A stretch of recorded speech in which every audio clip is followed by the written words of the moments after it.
Salut les Jets. Aujourd'hui on se retrouve pour la deuxième vidéo sur la commune. Allez, je vous laisse, les sushis vont refroidir.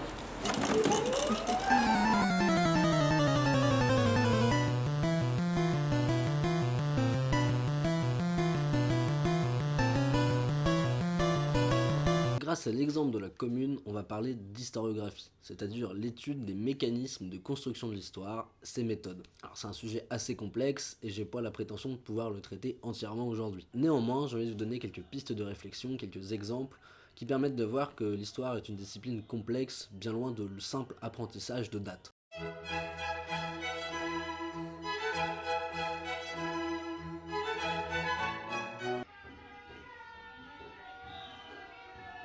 On n'en veut pas de cette société-là.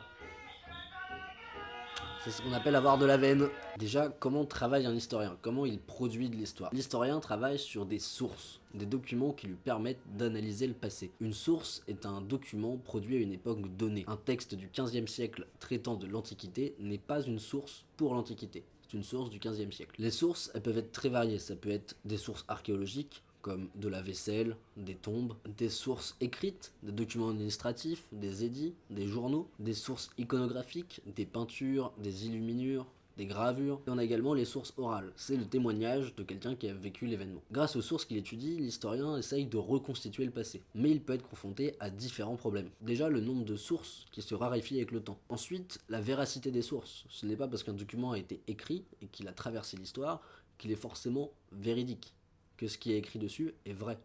Et donc tout un travail d'interprétation des sources. Qui l'a écrit? Dans quel contexte? Dans quel but? Il y a également le problème de la représentativité des sources. Pour ça, on peut prendre comme exemple la pyramide de la population de France à l'âge moderne, et on va voir que cette pyramide s'inverse lorsqu'on parle de la production de sources.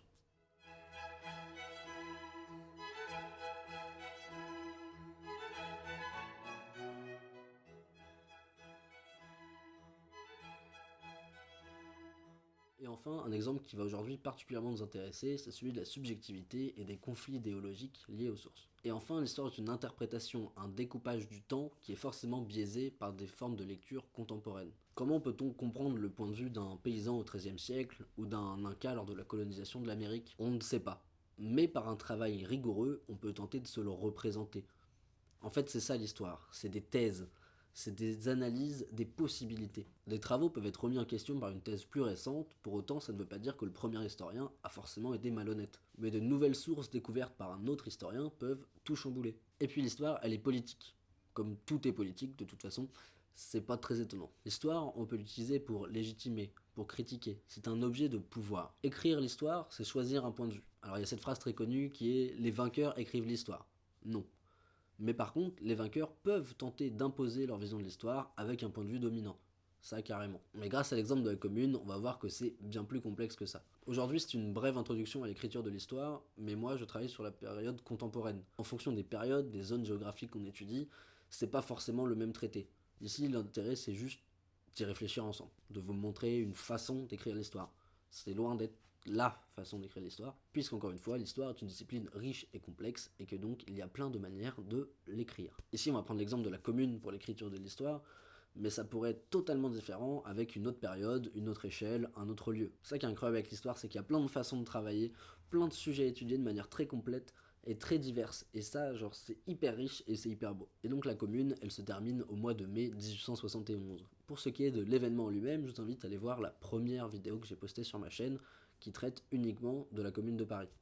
Aujourd'hui, on va pas revenir dessus, le but c'est de voir la construction de l'histoire. Et donc, lorsqu'elle se termine, la commune devient un événement historique, un événement qu'on peut modeler, transformer et raconter. Ce que je vais essayer de vous montrer aujourd'hui, c'est comment on passe d'un récit très subjectif et conflictuel à une histoire plus apaisée, plus objective. Mais qu'également aujourd'hui, on peut toujours percevoir des clivages entre les Versaillais et les communards, que malgré le temps et les recherches, certaines fractures ne seront jamais totalement résorbées.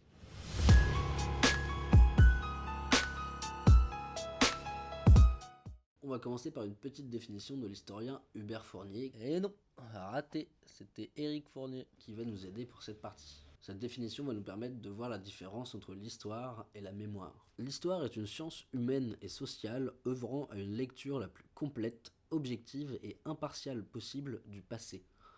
Elle est une construction critique. La mémoire est un usage partiel et partial du passé. C'est ce dont un groupe se souvient et veut se souvenir. Elle est une construction sociale, affective et souvent politique du passé. La frontière entre histoire et mémoire est cependant poreuse. Elles peuvent être en concurrence ou en complémentarité. Et donc dans les années 70, juste après la Commune, les Versaillais et les communards s'affrontent sur le terrain de la mémoire. Pour les Versaillais, le but c'est de légitimer leurs actions et faire disparaître le souvenir de la Commune. Pour les communards, le but c'est de faire subsister le souvenir de cette glorieuse révolution. Mais les deux camps ne disposent pas des mêmes outils pour parvenir à leur fin. Pour les Versaillais, c'est des instruments d'État.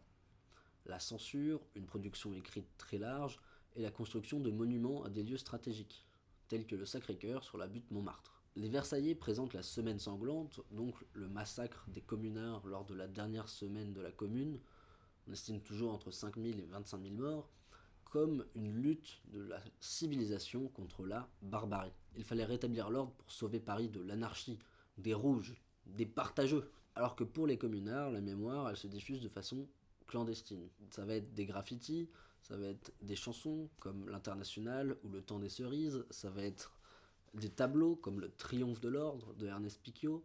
Nous chanterons le temps des cerises, sifflera bien mieux le merle moqueur.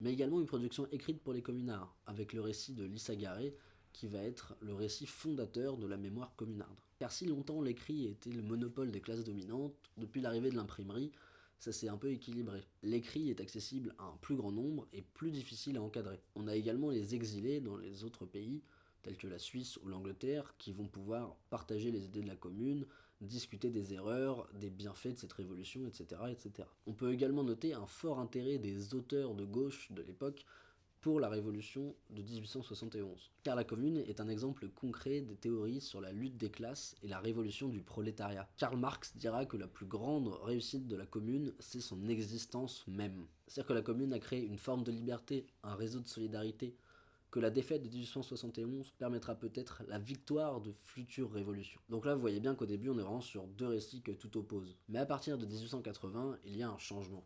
La Troisième République s'installe face aux monarchistes et aux bonapartistes qui étaient encore présents, et du coup elle devient moins réactionnaire. En 1880, il y a les lois sur la liberté de la presse, c'est l'âge d'or, etc. Et donc il n'y a plus de censure. On peut reparler de la Commune. Mais malgré tout, la Troisième République, elle garde un rapport assez ambigu à la Commune. Si au début on est sur un récit très négatif, on va tendre vers un récit de plus en plus neutre, qui refuse la guerre civile, mais ne légitime ni les idées de la Commune, ni les idées versaillaises. À l'aube de la Première Guerre mondiale, on n'a ni histoire, ni mémoire pacifiée de la Commune de Paris.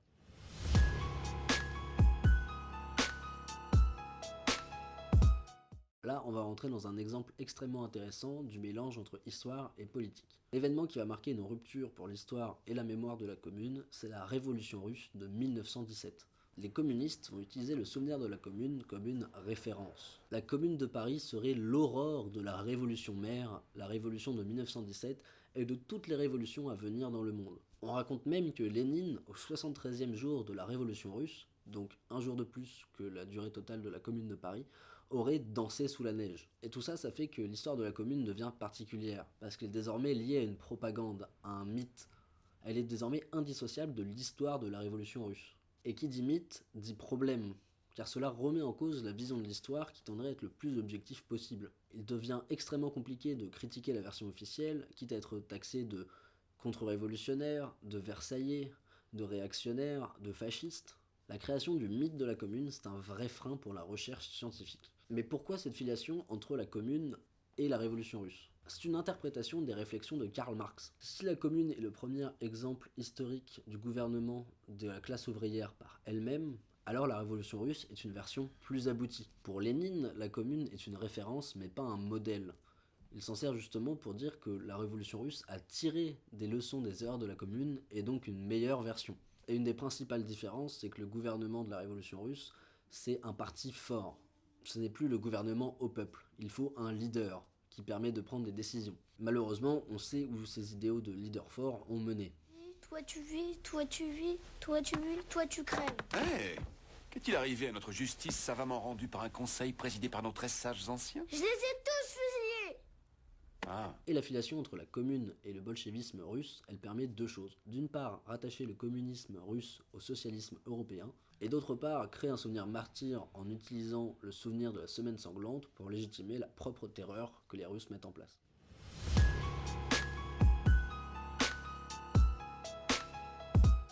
Et la mémoire, alors dans tout ça. J'ai dit que l'histoire et la mémoire étaient étroitement liées, et donc maintenant on va étudier l'utilisation partielle et partiale de la commune. Pour entretenir la mémoire communarde, il faut un lieu symbolique. La butte Montmartre ne pourra pas être investie puisque les Versaillais décident de construire la basilique du Sacré-Cœur pour éliminer toute récupération communarde. Le choix se porte donc sur le mur des Fédérés, lieu de la bataille finale lors de la reconquête de Paris par les Versaillais en mai 1871. Si le récit est amplifié par les écrits de Lissa Garé, de nombreux communards furent tout de même exécutés dans le cimetière du Père-Lachaise, et donc à partir de 1880 se développe la montée au mur. Chaque année, une marche se rend au cimetière afin de commémorer la Commune de Paris. Et ce qui est intéressant, c'est le potentiel mobilisateur de la Commune à chaque fois qu'une nouvelle lutte se présente. Lors de chaque crise ou lors de chaque événement important pour la gauche, la commémoration de la Commune augmente très fortement. Par exemple, en 1913, lors de la mobilisation contre le service militaire et contre la guerre, 150 000 personnes se réunissent pour commémorer la Commune. En 1936, après l'élection du Front Populaire, c'est près de 600 000 personnes qui commémorent la Commune. La Commune est même honorée pour la première fois par la majorité parlementaire. En 1945, lors de la libération et de la fin de la guerre, c'est pareil. Très forte mobilisation. En mai 68 également, on assiste à un regain d'intérêt et une réappropriation de la Commune. En fait, le souvenir de la Commune, il permet une référence partagée, un souvenir d'unité, une victoire du prolétariat contre la société capitaliste. Alors lorsqu'il y a des grands mouvements sociaux ou des risques pour la démocratie, la Commune fédère, son souvenir est ravivé. Pour ce qui est de la mémoire de la Commune, on peut également citer l'association des amis et amies de la Commune de Paris, créée en 1882. C'est une association qui est aujourd'hui toujours présente, qui organise chaque année la montée au mur. C'est un acteur majeur de la mémoire communarde contemporaine. Et je voulais également faire un petit aparté sur la mémoire versaillaise, forcément, parce qu'elle continue d'une certaine manière à se transmettre. La mémoire versaillaise, c'est surtout le terrain de l'extrême droite. On peut citer par exemple des références aux pétroleuses lubriques ou hystériques, lorsque l'extrême droite se bat contre l'émancipation des femmes, ou encore la thèse de la Commune de Paris qui est égale à une anarchie complète de 72 jours pour critiquer mai 68. Et encore également quelques productions qui véhiculent les idées versaillaises. On peut par exemple citer le livre de Laurent Deutsch, Métronome, qui est rempli d'erreurs factuelles et qui produit un discours réactionnaire. Et ensuite, on va parler du centenaire de la Commune en 1971. Au début des années 70, les communistes tentent encore de garder le monopole sur la mémoire et l'histoire de la Commune. En 1971, l'Institut Maurice Thorez convoque un colloque sur le sujet de la Commune. Mais au final, le dogme Coco est ressassé et n'est contredit à aucun moment, et donc on est sur tout sauf de la rigueur intellectuelle. Si le centenaire est un pic d'usage, il ne peut cacher le déclin de cette vision de la Commune. À partir de 1971, on est sur la fin du mythe. Le centenaire permet un retour des discussions et de nouvelles lectures de la Commune. Mais après 1971, l'usage mémoriel de la Commune décroît fortement. On peut quand même citer quelques retours de la Commune dans les débats, comme lors de Nuit debout pendant la loi travail en 2016. Il est également important de noter que le mur des Fédérés est classé comme monument historique depuis 1983.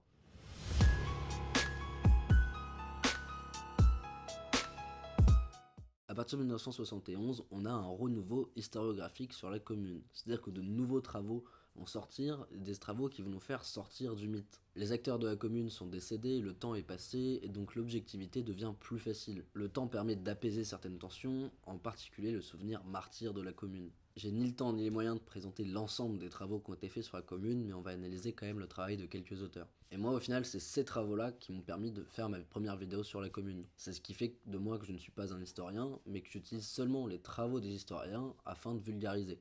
C'est très différent. Je ne travaille pas sur des sources, je me contente de partager et de vulgariser le travail des historiens. On va commencer par parler de Jacques Rougerie, qui est le spécialiste français de la Commune.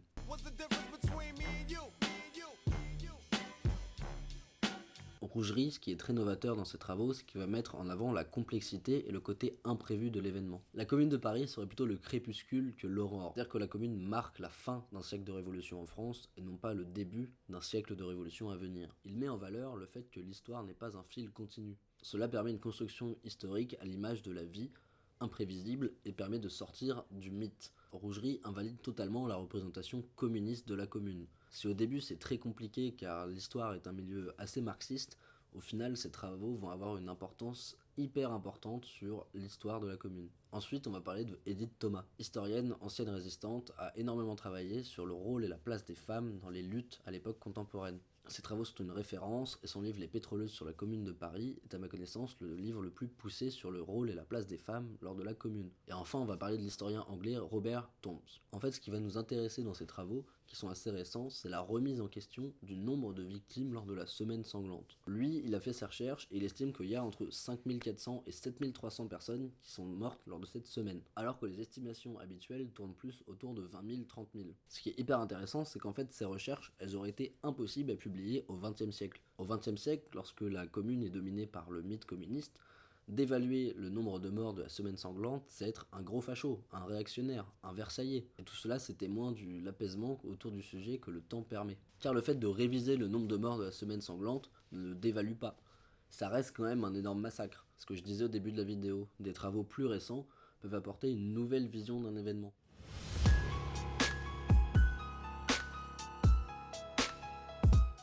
L'école et l'histoire ont une relation particulière qui témoigne là aussi du lien entre histoire et mémoire. En France, on a des programmes d'État qui se renouvellent à peu près tous les 4-5 ans. Et qui dit programme dit choix historiographique et donc controverse. L'histoire est trop souvent vue d'un point franco-centré. C'est ce qu'on appelle le roman national, c'est-à-dire la narration romancée qu'une nation offre de sa propre histoire. Tout n'est pas à jeter non plus, mais on perd quand même en richesse et en réflexion. La commune, elle est mentionnée explicitement dans les programmes de première L et ES pour la première fois en 2002, avec 2 heures de cours. Mais par exemple, en 2011, lors des nouveaux programmes, le 19e siècle et donc la commune de Paris disparaissent entièrement des programmes. Les programmes sont rédigés par l'éducation nationale, donc en fonction des politiques, on peut faire des avancées ou des retours sur l'historiographie. De la bonne weed, ce soir je fumerai de la bonne weed. Ce soir il y aura de la bonne weed. Ce soir, et si tu veux pas me croire, viens faire un tour au Ticard. Désormais, la commune, elle peut être évoquée en classe de CM2, de 4e et potentiellement également en classe de première. Mais en fait, on est plus sur une liberté d'en parler que sur une obligation. C'est des cadres de travail et donc en fait ça va dépendre du prof que vous avez, du temps que vous avez, et on sait bien que les programmes d'histoire sont assez lourds, donc ça doit pas être le sujet traité en priorité. Ça m'étonnerait qu'ils foutent la commune de Paris au bac.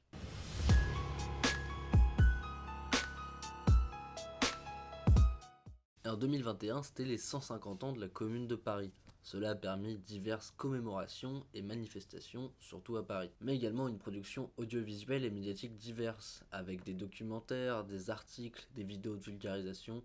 Bref, encore une fois, beaucoup d'intérêt pour la commune. Car si la commune ne mobilise plus autant qu'au XXe siècle, l'événement fascine encore. Ces idées et ces combats trouvent toujours une forme de résonance dans la période actuelle de remise en cause des institutions, de volonté de démocratie directe, dans les mouvements d'émancipation féministe, de décroissance capitaliste. La commune reste un événement mobilisateur pour la gauche, et on peut repenser à la phrase de Karl Marx qui disait que sa plus grande réussite c'est son existence même. Au niveau des discours politiques, à gauche on a Mélenchon qui en a parlé, et après surtout ressorti dans les milieux d'extrême gauche. Mais ce qui est intéressant de relever, c'est aussi que c'est ressorti dans les milieux d'extrême droite en 2021, avec des mecs comme Zemmour ou d'autres, qui ont ravivé la légende noire de la commune. Et du point de vue du gouvernement, c'est un zéro pointé. La commune a été totalement boudée, pas d'hommage, pas de discours, rien. Mais par contre, la même année, on nous a fait tous un sketch sur le bicentenaire de la mort de Napoléon. Là, c'est tout à fait caractéristique du roman national.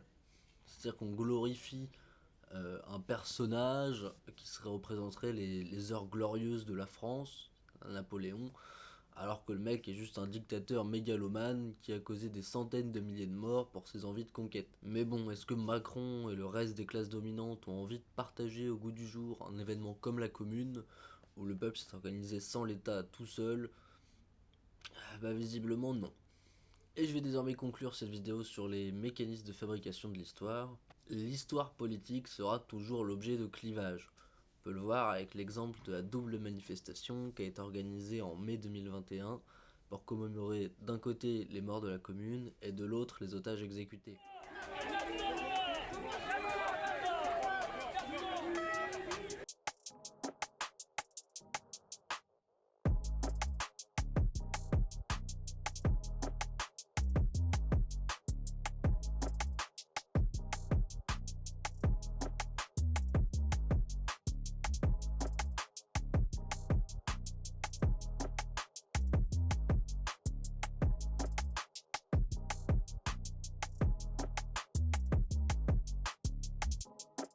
Néanmoins, le temps permet d'apaiser certaines tensions et construire un récit plus objectif. Mais l'utilisation de ce récit étant un choix, cela démontre que l'histoire reste un objet de pouvoir. Moi, il me paraît intéressant de partager ce récit au plus grand nombre afin qu'on puisse réfléchir ensemble à comment tirer la société vers un idéal plus juste finalement, comme les communards en leur temps. Mais malheureusement, l'histoire elle est souvent citée à des fins politiciennes par des gens dont ce n'est pas le métier. Comme dit précédemment, l'histoire n'est pas une science exacte, mais utilisée à bon escient, elle permet le développement de la réflexion et de l'esprit critique, des compétences qui sont en soi indispensables dans ce monde qui nous entoure. Et voilà, on en a fini avec la Commune de Paris.